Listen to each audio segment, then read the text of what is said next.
بسم اللہ الرحمن الرحیم۔ الصلاۃ والسلام علیک یا سیدی یا رسول اللہ وعلی آلک وصحابک یا سیدی یا نبی اللہ۔ رب اشرح لی صدری ویسر لی امری واحلل عقدۃ من لسانی یفقهوا قولی واجعل لی وزیرا من اہلی رب زدنی علما رب زدنی علما رب زدنی علما رب یسر ولا تعسر وتمم بالخیر وبک نستعین۔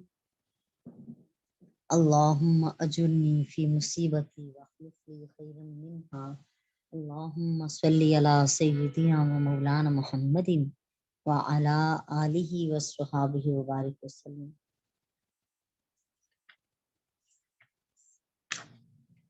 آج ہم نے سورہ النساء کی آیت نمبر 104 شروع کرنی ہے۔ بسم اللہ الرحمن الرحیم۔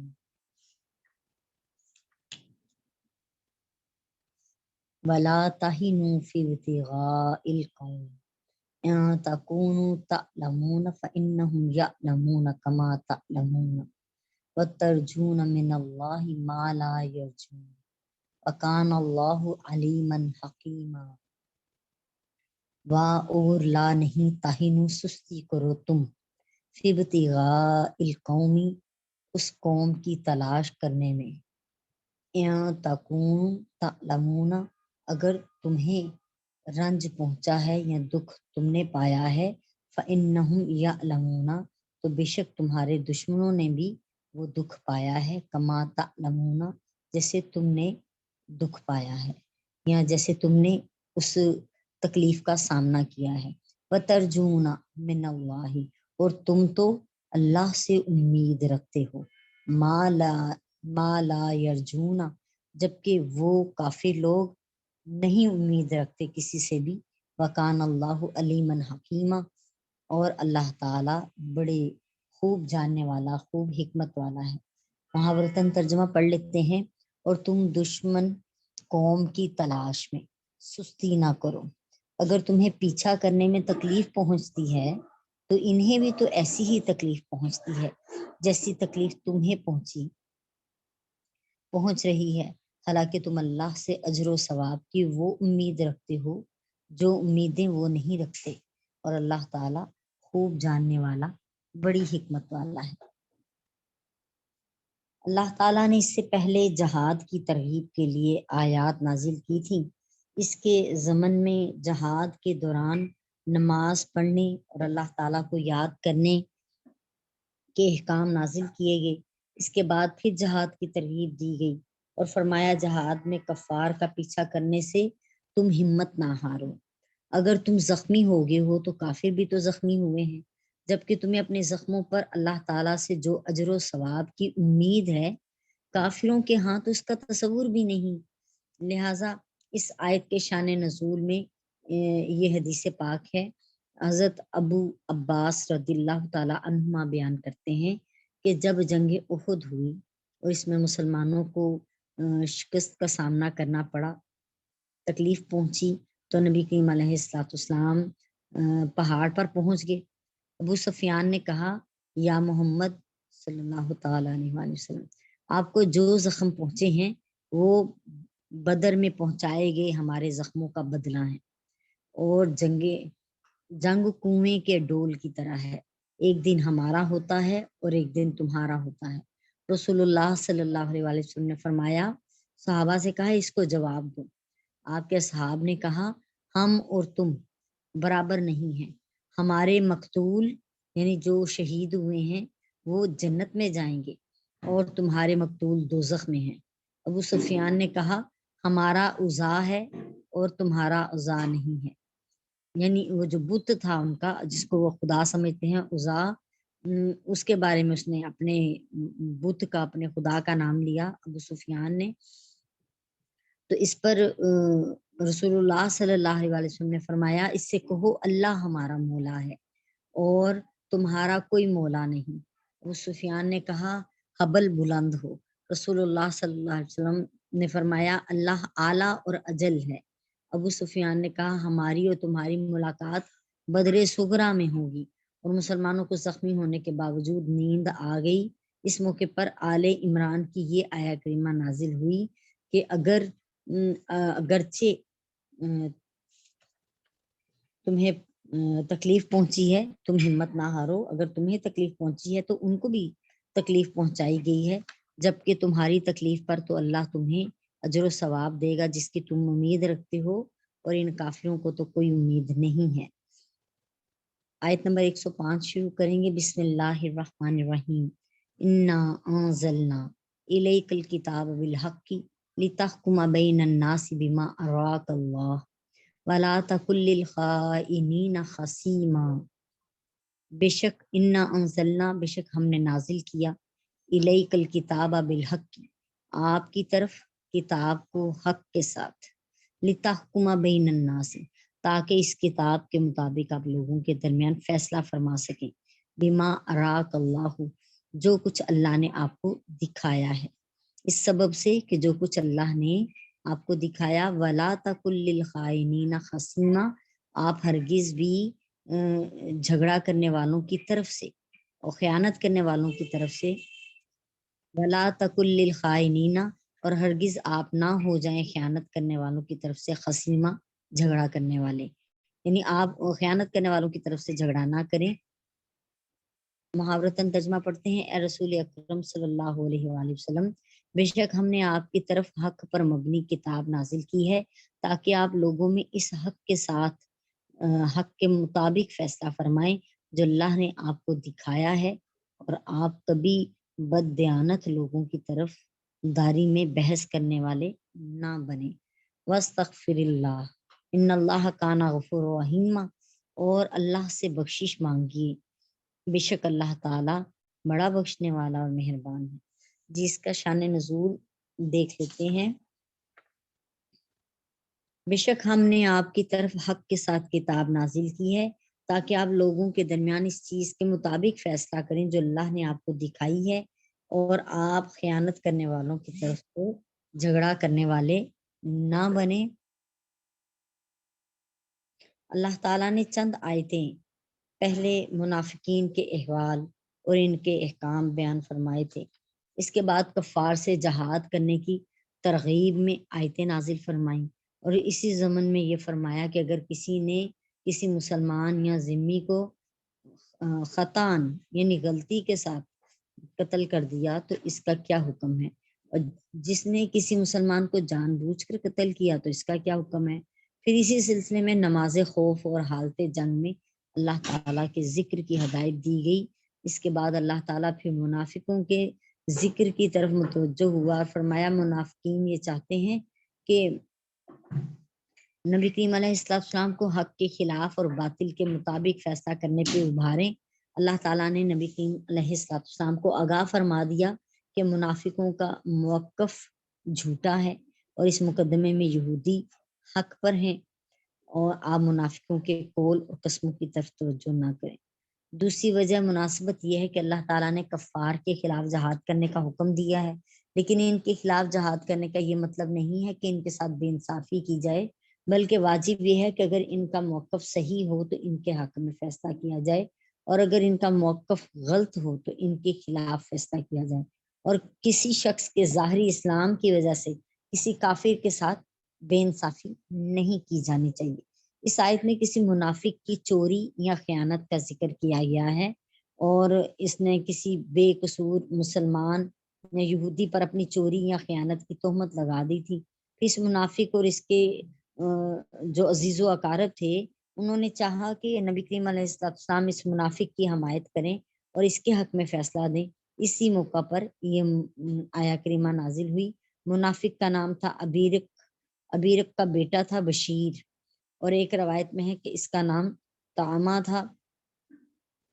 حضرت قتادہ بن نعمان رضی اللہ تعالیٰ عنہ بیان کرتے ہیں کہ ہمارے گھروں میں سے ایک گھر تھا جس کو بنو ابیرق کہتے تھے۔ وہ 3 شخص تھے، بشر، بشیر اور مبشر۔ بشیر ایک منافق آدمی تھا، وہ نبی کریم علیہ السلام کے اصحاب کی ہجو میں شعر کہتا تھا، یعنی ان کا مذاق اڑانے کے لیے۔ پھر بعض عرب کو وہ اشعار ہبا کر دیتا اور پھر کہتا کہ فلاں فلاں نے پھر بعض عرب کو وہ اشعار ہبا کر دیتا اور پھر کہتا کہ فلاں فلاں نے اس طرح کہا ہے اور فلاں فلاں نے اس طرح کہا ہے۔ جب رسول اللہ صلی اللہ علیہ وسلم کے اصحاب یہ شعر سنتے تو وہ کہتے باخدا یہ اشعار اس خبیث شخص کے کہے ہوئے ہیں، اور وہ کہتے کہ یہ اشعار ابن ابیرک کے کہے ہوئے ہیں، اور بنو ابیرک زمانہ جاہلیت اور اسلام دونوں میں بہت تنگ دست اور فاقہ زدہ تھے، اور مدینے میں لوگ بالعموم کھجوریں اور جو کھاتے تھے۔ جب کوئی شخص خوشحال ہو جاتا اور شام سے غلہ لے کر آتا تو اس میں آٹا خرید کر لے کر آتا، یعنی ہر شخص کو آٹے کی پہنچ نہیں تھی، بلکہ آٹا سے وہی شخص خرید سکتا تھا جو کہ امیر ہوتا تھا، اور وہ بھی شام کے سفر سے وہاں سے آٹا لے کر آتا۔ اس آٹے سے صرف وہ روٹی کھاتا تھا اور اس کے گھر والے حسب معمول کھجور اور جو کھاتے تھے۔ ایک مرتبہ شام سے غلہ کا قافلہ آیا تو میرے چچا رفا بن زید نے اس سے آٹے کی ایک بوری لی۔ یہ حضرت قتادہ بیان کر رہے ہیں جی اس حدیث پاک کو۔ انہوں نے اپنے چچا کے بارے میں بتایا کہ انہوں نے یہ آٹے کی بوری خریدی اور اس کو اپنے گھر کی کوٹری یعنی سٹور میں رکھ دیا۔ کوٹری میں ہتھیار، زرہ اور تلوار بھی رکھی ہوئی تھی۔ پھر گھر کے نیچے سے چوری کی گئی اور کوٹری میں نقب لگایا گیا اور کھانے کی چیزیں اور ہتھیار چوری کر لیے گئے۔ صبح کو میرے چچا رفا میرے پاس آئے اور کہا میرے بھتیجے اس رات ہمارے گھر میں چوری کی گئی ہے اور ہماری کوٹری سے غلہ اور ہتھیار اٹھا لیے گئے ہیں۔ ہم نے اپنی حویلی میں پوچھ گچھ شروع کی، ہمیں بتایا گیا کہ اس رات بنو ابیرک روشنی کرتے پھر رہے تھے اور ہمارا یہی گمان تھا کہ وہ تمہارا طعام چرا کر لائے ہیں، اور جس وقت ہم یہ تفتیش کر رہے تھے تو بنو ابیرک نے کہا باخدا ہمارا گمان یہ ہے کہ تمہارا چور لبید بن سہل ہے۔ یہ شخص ہم میں سے نیک مسلمان تھا۔ جب لبید نے یہ سنا تو اس نے تلوار نکال لی، اس نے کہا میں چوری اس نے کہا کہ کیا میں چوری کروں گا؟ خدا کی قسم میں تم کو اس تلوار سے قتل کر دوں گا، ورنہ تم یہ بتاؤ کہ یہ چوری کس نے کی ہے۔ انہوں نے کہا کہ اے شخص پرے ہٹو، تمہارا اس چوری سے کوئی تعلق نہیں۔ پھر ہم نے اس حویلی میں تفتیش کی، حتیٰ کہ ہمیں اس میں کوئی شک نہیں رہا کہ بنو ابیرک نے ہی چوری کی ہے۔ پھر مجھ سے میرے چچا نے کہا بھتیجے تم رسول اللہ صلی اللہ علیہ وسلم کے پاس جاؤ اور آپ سے اس واقعے کا ذکر کروں۔ قتادہ کہتے ہیں کہ پھر میں رسول اللہ صلی اللہ علیہ وسلم کے پاس گیا اور میں نے عرض کیا ہمارے گھروں میں بعض خائن لوگ ہیں، انہوں نے میرے چچا رفا بن زید کی کوٹری سے میں نقب لگائی ہے اور وہاں سے ہتھیار اور غلہ اٹھا لیا ہے، وہ ہمارے ہتھیار ہمیں واپس دے دیں اور غلہ کی ہمیں کوئی ضرورت نہیں۔ نبی کریم علیہ السلام نے فرمایا میں ان قریب اس کا فیصلہ کروں گا۔ جب بنو ابیرک نے یہ سنا تو اپنے ایک آدمی کے پاس گئے جس کا نام اسیر بن عروہ تھا اور اس سے اس مسئلے میں بات کی۔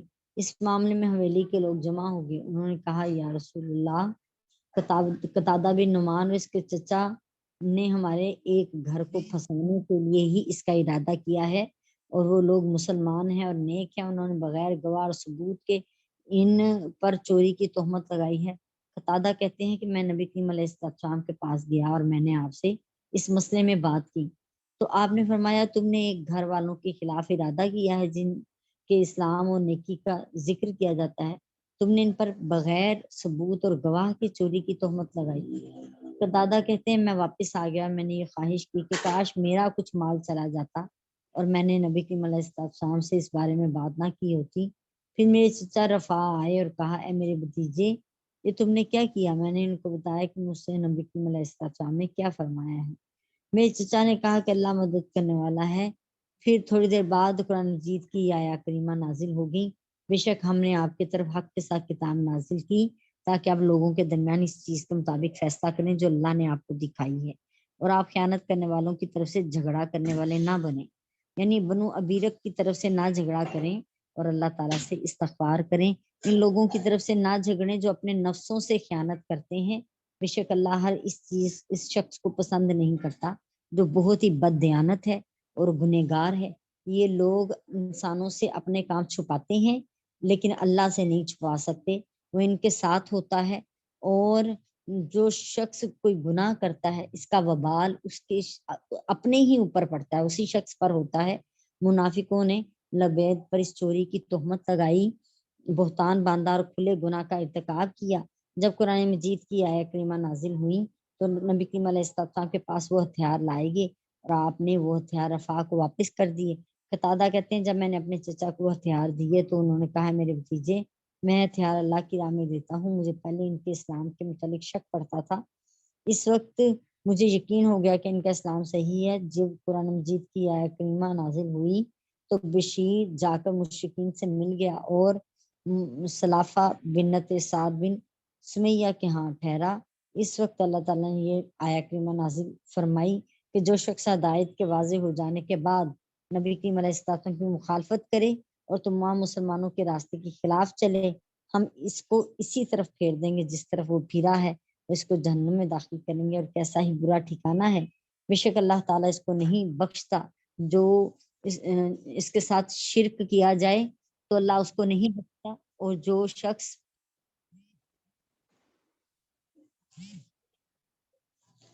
اور جو گناہ اس سے کم ہو اس کو جس کے لیے چاہے گا بخش دے گا، اور جس نے اللہ تعالیٰ کے ساتھ کسی کو شریک ٹھہرایا اور وہ دور کی گمراہی میں جا پڑا۔ جب بشیر سلافہ کے ہاں ٹھہرا تو حسان بن ثابت نے اس کی مذمت میں اشعار کہے اور وہ اپنا سامان لے کر اس کو چھوڑ کر چلا گیا۔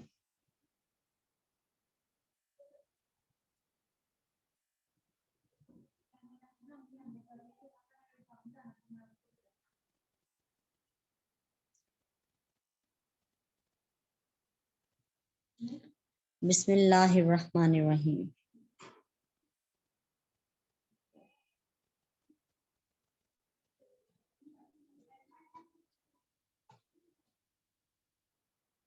اللہ تعالیٰ ارشاد فرماتے ہیں تاکہ آپ لوگوں کے درمیان اس چیز کے مطابق فیصلہ کریں جو اللہ نے آپ کو دکھایا ہے۔ اس آیت میں دکھانے سے مراد تعلیم اور خبر دینا ہے، یعنی جو کلام عظیم آپ پر اترا ہے اور اس کے مطابق جو حکمت کی نعمتیں آپ پر نازل ہو رہی ہیں، اللہ تعالیٰ نے وحی کے ذریعے نبی کریم علیہ السلام کو بتا دیا تھا کہ دراصل مجرم اور خائن بشیر بن ابیرک یا تامہ بن ابیرک ہے، یعنی جو بھی نام اس کا بشیر بتاتے ہیں، دوسرا تامہ نام اس کا بتا رہے ہیں، دونوں میں سے کوئی بھی ہے، دونوں صورتوں میں۔ اور منافقوں نے لبید بن سہل مسلمان یا زید بن السمین یہودی کے خلاف جو گواہی چوری کی گواہی دی وہ جھوٹی ہے، اس لیے آپ منافقوں کی ظاہری شہادت کے مطابق فیصلہ نہ کریں، بلکہ اللہ تعالیٰ نے آپ پر جو غیب منکشف کر دیا ہے، جو غیب کی بات کھول دی ہے، اس کے مطابق فیصلہ کریں۔ اس تعلیم کو اللہ تعالیٰ نے دکھانے سے اس لیے تعبیر کیا ہے کہ یہ علم اس قدر یقینی تھا کہ یہ علم با منزلہ مشاہدے کے تھا، یعنی اتنا یقینی تھا کہ جیسے آپ نے آنکھ سے دیکھا ہو۔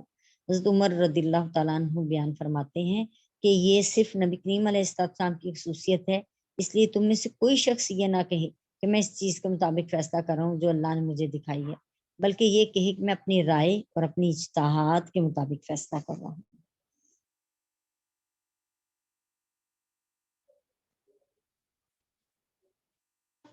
بعض علماء نے اس آیت سے یہ سمجھا کہ نبی کریم علیہ السلام صرف وحی الہی سے فیصلہ کرتے ہیں اور اپنے اجتہاد سے فیصلہ کرنا آپ کے لیے جائز نہ تھا، لیکن یہ صحیح نہیں ہے۔ اس خاص واقعے میں اللہ تعالیٰ نے آپ پر اصل صورتحال کھول دی تھی تاکہ آپ کی نبوت پر دلیل قائم ہو کہ آپ اللہ کے سچے نبی ہیں، اور اللہ آپ کو غیب پر آگاہ بھی فرماتا ہے، لیکن کئی مرتبہ آپ نے ظاہری شہادت کے مطابق فیصلہ کیا۔ امام بخاری نے حضرت کعب بن مالک رضی اللہ تعالیٰ عنہ سے روایت کیا ہے کہ 80 سے زیادہ منافق نبی کریم علیہ السلام کے ساتھ غزوہ تبوک میں نہیں گئے تھے۔ جب آپ واپس آئے تو یہ منافق آپ کے پاس آ کر عذر پیش کرنے لگے، قسمیں کھانے لگے۔ رسول اللہ صلی اللہ علیہ وسلم نے ان کے عذروں کو قبول کر لیا اور ان سے بیعت لے لی اور ان کے لیے استغفار کیا۔ آپ نے ظاہر حال کے مطابق عمل کیا اور ان کے باطل کو اللہ کے حوالے کر دیا۔ سبحان اللہ و بحمدہ، سبحان اللہ العظیم۔ خلاصہ یہ ہے کہ جی آپ اکثر و بیشتر ظاہر دلیل کے مطابق اپنے فیصلے اپنے اجتہاد سے فیصلہ فرماتے تھے تاکہ آپ کی زندگی میں یہ نمونہ قائم ہو کہ مقدمات کے فیصلے میں ظاہر حال اور حجت ظاہرہ کا اعتبار ہوتا ہے۔ بعض اوقات اللہ تعالیٰ کسی معاملے میں اپنی کسی حکمت کو پورا کرنے کے لیے آپ پر حقیقت حال کو کھول دیتا تھا اور آپ کو غیب پر آگاہ فرماتا، اور آپ اس غیب کی خبر کے مطابق فیصلہ کرتے اور اس سے آپ کی نبوت پر دلیل قائم ہو جاتی۔ توما بن ابیرک یا بشیر بن ابیرک منافق کا واقعہ بھی اسی قبیل سے ہے۔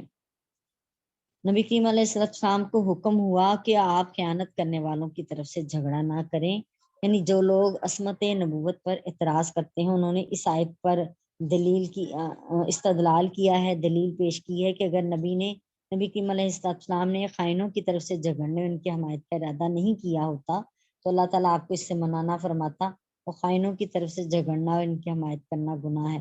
اس کا جواب یہ ہے کہ منافق ظاہراً مسلمان تھے اور ان پر مسلمانوں کے احکام جاری تھے، اور ایک سے زیادہ منافقوں نے توما بن ابیرک یا بشیر بن ابیرک کی اس چوری سے بری ہونے کی گواہی دی، اور اس ظاہری شہادت کا قبول کرنا واجب ہے۔ اس لیے ان قرآن اور ان شہادتوں کی بنا پر ایسے اسباب پیدا ہوئے تھے کہ نبی کریم علیہ السلام اس کی حمایت اور اس کی طرف سے آپ نے مخاصمت کی،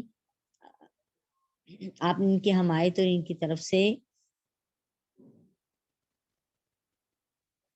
اگرچہ بالفعل یعنی عمل میں آپ نے ان کی حمایت نہیں کی تھی، لیکن ان کی شہادتوں کی وجہ سے آپ نے ان کی طرف سے یہ بات کہی تھی، اس لیے اللہ تعالیٰ نے آپ کو پہلے ہی اس سے منع فرما دیا کہ آپ خیانت کرنے والوں کی طرف سے ان کی طرفداری نہ کریں یا جھگڑا نہ کرتے بنیں۔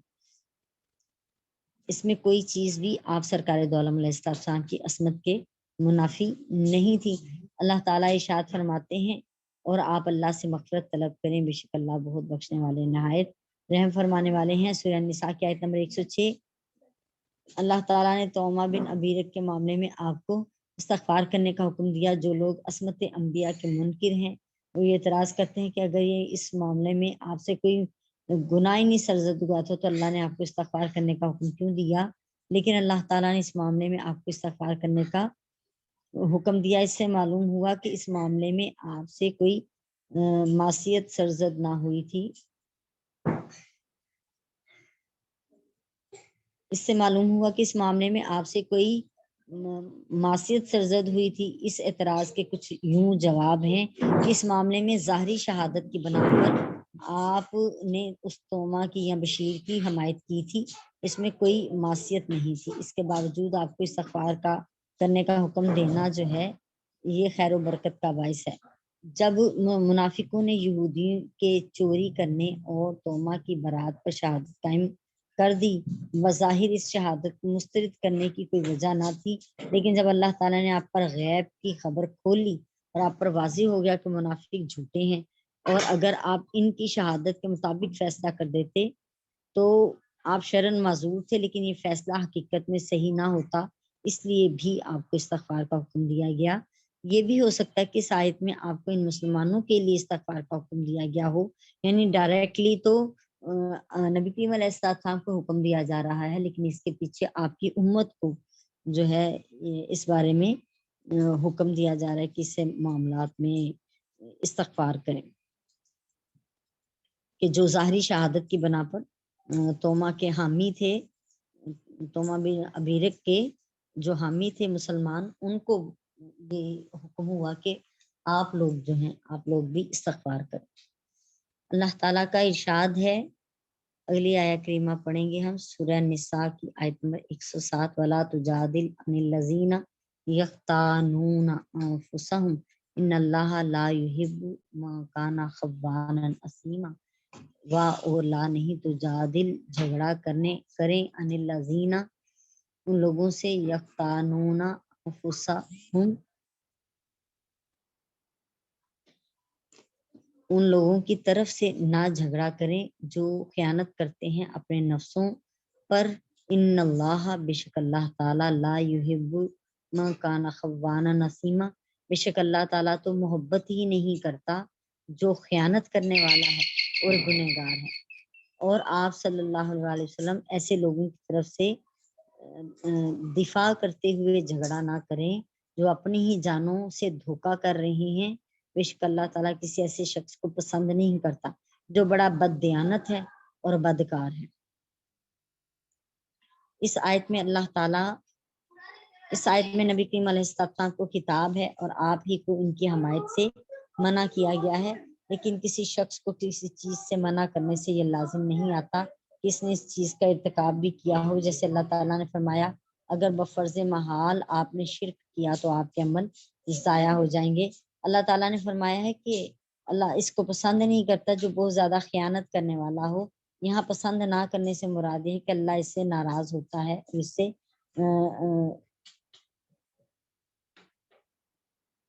بہت زیادہ خیانت کرنے والا، یعنی جو بار بار قصدن جانتا بھی ہے کہ یہ غلط کام ہے تو پھر بھی خیانت کرتا ہے اور بار بار اس گناہ کا مرتکب ہوتا ہے۔ اور جس شخص سے بلا قصد یا غفلت سے گناہ ہو جائیں وہ اس میں داخل نہیں ہوگا، بشرط یہ کہ وہ توبہ کر لے۔ اللہ تعالیٰ کا ارشاد ہے یستخفون من الناس ولا یستخفون من اللہ وهم معهم اذ یبیتون ما لا یرضی من القول وکان اللہ بما یعملون محیطا۔ یستخفون چھپتے ہیں وہ لوگوں سے، یعنی لوگوں سے چھپ کے وہ بددیانتی کرتے ہیں، خیانت کرتے ہیں۔ ولا یستخفون لیکن وہ نہیں چھپ سکتے من اللہ اللہ تعالیٰ سے، یعنی کوئی بھی نہ دیکھ رہا ہو تو اللہ تو اس کو دیکھ رہا ہے جس نے اس کو جزا اور سزا دینی ہے۔ وَهُوَ مَعَهُمْ اور وہ ان لوگوں کے ساتھ ہی ہوتا ہے، اِذْ يُبَيِّتُونَ جب وہ رات کو مشورہ کرتے ہیں، مَا لَا يَرْضَى مِنَ الْقَوْلِ کہ جسے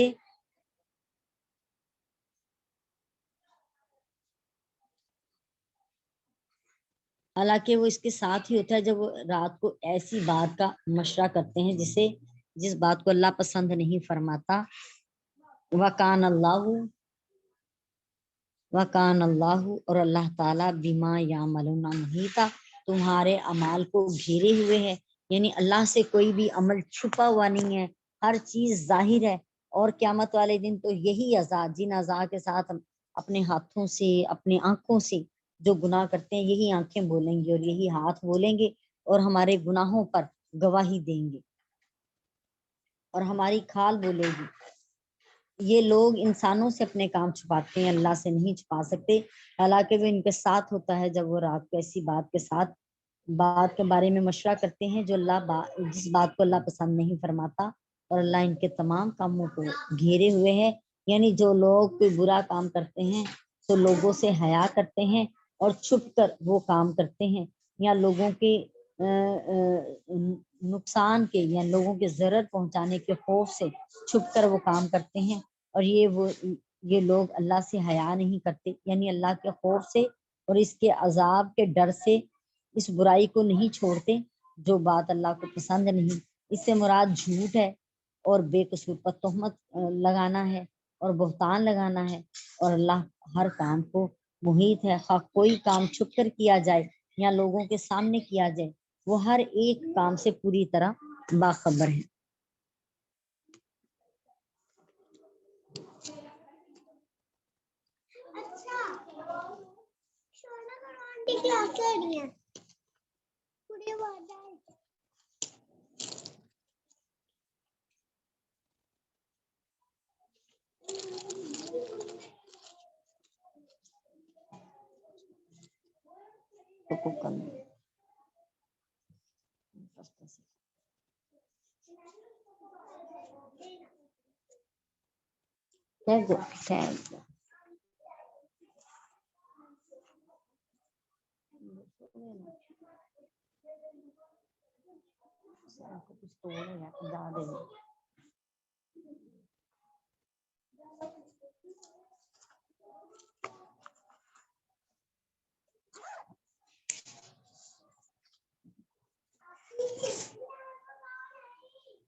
اعوذ باللہ من الشیطان الرجیم، بسم اللہ الرحمن الرحیم۔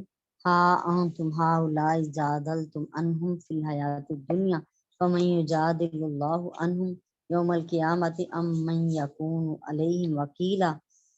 ہا انتم تم وہ ہو، ہؤلاء جادلتم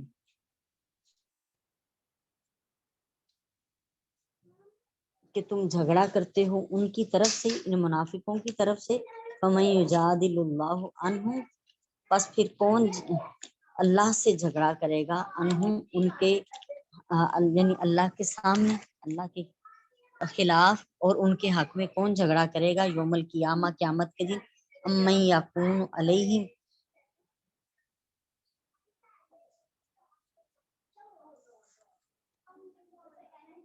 یا من یکون کون ہوگا علیہم وکیلا ان کا وکیل، ان پر وکیل کون بنے گا، خبردار تم وہ لوگ ہو جو دنیا کی زندگی میں ان کی طرف سے جھگڑے، پھر کون ایسا شخص ہے جو قیامت کے دن بھی ان کی طرف سے اللہ کے ساتھ جھگڑے گا، یا کون ہے جو اس دن بھی ان پر وکیل ہوگا۔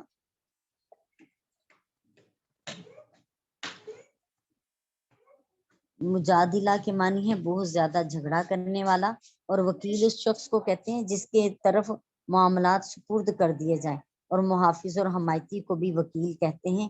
اس آیت کا معنی یہ ہے کہ دنیا میں تو تم ان کی طرف سے جھگڑا کر لو گے، لیکن قیامت کے دن اس خائن اور بد دیانت کو اللہ کے عذاب سے کون بچا سکے گا۔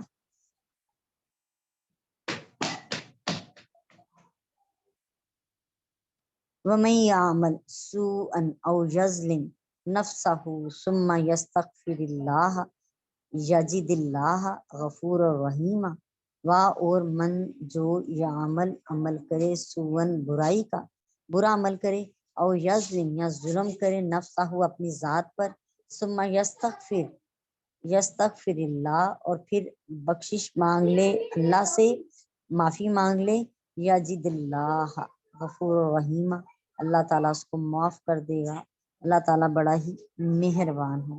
سورہ النساء کی آیت نمبر 110 پڑھی ہے جی ہم نے، یعنی جن لوگوں نے ایک بے قصور شخص پر تہمت لگائی تھی، اس آیت میں اللہ تعالیٰ نے ان کو اس گناہ پر توبہ کرنے اور استغفار کرنے کی ترغیب دی ہے۔ برا کام کرنے سے مراد ایسا فعل ہے جیسے توما نے کیا تھا، اور اس کی تہمت ایک یہودی پر لگائی گئی تھی، یعنی ایسی برائی جس کا نقصان دوسروں کو پہنچایا جائے، اور اپنی جان پر ظلم کرنے سے مراد ایسا گناہ ہے جس کا اثر صرف اس گناہ کرنے والے تک ہی محدود رہے۔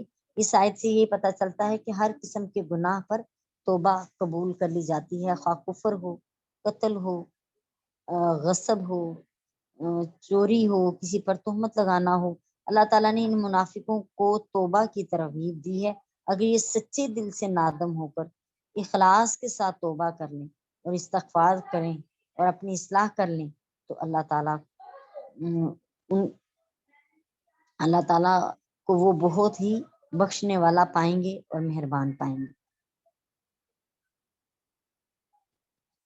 وَمَن يَكْسِبْ إِثْمًا فَإِنَّمَا يَكْسِبُهُ عَلَى نَفْسِهِ، اور جو کوئی گناہ کرتا ہے، جو کوئی کمائے گناہ، فَإِنَّمَا يَكْسِبُهُ تو پس اسی پر عَلَى نَفْسِهِ اس کی اپنی ذات پر ہی اس کی کمائی ہے، جو اس نے کمایا ہے اس کا وبال ہے۔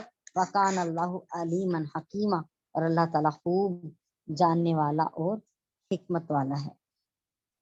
اس آیت کا معنی یہ ہے کہ جو شخص کسی گناہ کا ارتکاب کرتا ہے اس کی سزا اسی شخص کو ملے گی، اور کسی دوسرے شخص کو اس کا نقصان نہیں پہنچایا جائے گا۔ اللہ تعالیٰ سورہ زمر کی آیت نمبر 7 میں فرماتے ہیں، اور کوئی بوجھ اٹھانے والا کسی دوسرے کا بوجھ نہیں اٹھائے گا۔ وَمَن يَكْسِبْ خَطِيئَةً أَوْ إِثْمًا ثُمَّ يَرْمِ بِهِ بَرِيئًا فَقَدِ احْتَمَلَ بہتانا و اسم مبینہ، اور من جو یکسب کمائے خطیئتن خطائیں، او اسمن یا گناہ کمائے، ثم یرمی بہی بریئن پھر وہ اس کی تہمت کسی بے گناہ پر لگا دے، فقد احتمل تو اس نے اٹھا لیا، بہتانن بہت بڑا بہتان، و اسم مبینہ اور بڑا واضح گناہ اپنے کندھوں پہ اٹھا لیا۔ اور جو شخص کسی خطا یا گناہ کا ارتکاب کرے پھر اس گناہ کی تہمت کسی بے گناہ پر لگا دے تو اس نے یقیناً ایک بہتان اور کھلے گناہ کا بوجھ اٹھا لیا۔ اس آیت میں خطا اور گناہ کو الگ الگ ذکر کیا گیا ہے۔ اس کے معنی کی کئی تفسیریں ہیں۔ ایک تفسیر یہ ہے کہ خطا سے مراد چھوٹا گناہ ہے اور گناہ سے مراد کبیرہ گناہ ہے۔ دوسری تفسیر یہ ہے کہ خطا سے مراد وہ گناہ ہے جس کا نقصان صرف گناہ کرنے والے کو پہنچے، جیسے نماز نہ پڑھنا، روزہ نہ رکھنا۔ گناہ سے مراد ایسا گناہ ہے جس کا نقصان دوسروں کو بھی پہنچے، جیسے ظلم، قتل، چوری، خیانت۔ تیسری تفسیر یہ بھی ہے کہ خطا سے مراد وہ برا کام ہے جس کو نہیں کرنا چاہیے، اور گناہ سے مراد وہ کام ہے جس کو کوئی جان بوجھ کر کرے پورے ارادے کے ساتھ۔ بہتان کا معنی ہے کہ کسی بے قصور پر کسی برے کام کی تہمت لگا دی جائے۔ اس آیت میں اس کی مذمت کی گئی ہے۔ کوئی شخص خود برا کام یا گناہ کرے پھر اس کی تہمت کسی بے قصور پر لگا دے، کیونکہ یہ دوہری برائی ہے، اس لیے اس کا جو ہے نا کہا اس نے بہت بڑا بوجھ اپنے کندھوں پہ اٹھا لیا ہے۔ صدق اللہ العظیم۔ اللہ تعالی ہمیں سمجھنے کی اور عمل کی توفیق عطا فرمائے۔ جی یہاں پہ تو ظاہر ہو رہا ہے ایک آیت رہ گئی ہے جو کہ ثلاثے پہ پہنچنے میں ہمارے ایک آیت ہے بس، انشاءاللہ تعالیٰ کل یہ پڑھیں گے اور پھر ٹیسٹ، جی اسی پارے کا تیسرا ٹیسٹ